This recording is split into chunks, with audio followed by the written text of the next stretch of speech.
विखे जरांगे भेटीवर ओबीसींनी संताप व्यक्त केलेला आहे। विखेंचं राजकारण हे मतलबी आणि बिनबुडाचं आहे असं लक्ष्मण हाके यांनी म्हटलंय। हाकेंच्या टीकेला बावनकुळे यांनी प्रत्युत्तर दिलंय। सरकारचा हेतू स्पष्ट आहे असं चंद्रशेखर बावनकुळे यांनी म्हटलंय। विखे पाटलाच्या डोक्यावर परिणाम झालाय।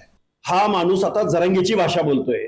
या माणसानं पद्धतशीरपणे विसरलाय की तुमच्या 4 पिढ्या राजकारणामध्ये अहिल्यानगर जिल्ह्यामध्ये तुला आम्ही मतं दिली का नाही, पारनेरमध्ये आम्ही आहोत की नाही, आणि तू जर आमचा प्रतिनिधी असशील आणि तू जर आमच्या हक्क अधिकारासंदर्भात हाऊसमध्ये बोलत नसशील, आमच्या विरोधात बोलत असशील, आम्ही तुला मतं द्यायची का नाही द्यायची आम्ही ठरवू।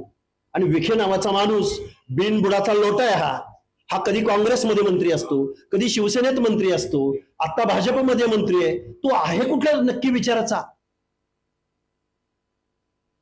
सरकारचा हेतू स्पष्ट होता की कुणबी सुटलेला व्यक्ती जो आहे तो ओबीसी आरक्षणातून वंचित राहू नये याकरता केलेला या ठिकाणी हैदराबाद इनाम जो भाग होता हैदराबाद त्या ठिकाणी गॅजेटचा त्या भागाकरता घेतला निर्णय। त्यामुळे पूर्ण महाराष्ट्रात आकांड तांडव करून पूर्ण महाराष्ट्रामध्ये असं काही झालं आहे की पूर्ण महाराष्ट्र ओबीसी समाज आणि या ठिकाणी त्यांचा अन्याय होतो आहे। आम्ही म्हटलो आहे ना, देवेंद्र फडणवीसजी हे खऱ्या अर्थाने ओबीसीच्या संपूर्ण रक्षणाकरता एक अत्यंत प्रभावीपणे काम करणारा कार्यकर्ता राज्याच्या मुख्यमंत्री पदावर आहे।